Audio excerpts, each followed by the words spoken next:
Bahati, mimi mama yako nakuja mbele yako kukuomba msamaha. Ndio uliambia mama yako alikufa na si hata kupenda kwa hao watu pia wakwambia kwa sababu mimi nikusana nikakupeleka Chitonhome.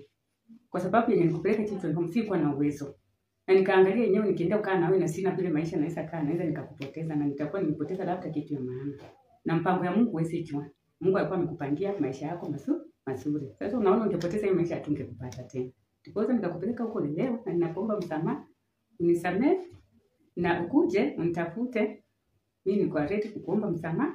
Hata kama ni wapi tieni kile kitu tufanye na nijue kweli wewe mtoto wangu. Kwa sababu nikikuona hata kwa TV, mimi nasimama tu kwa kitu kwa yangu nafikiria wewe mtoto wangu. Inanisaidia kinisumbua yani kila siku hii kitu inanisumbua hata nashindwa. Nitakupata aje? Sina uwezo wenye nitaenda nikutafute, nimeshindwa vile nitakutafuta. Nimekuwa tu bahati nzuri ndio nione huyu pastor pia akihubiri pale. Ndio nikamtafuta Pastor Yohana, ndio nikakuja kwake kwa kanisa na akasema alisaidia. So bahati nakuomba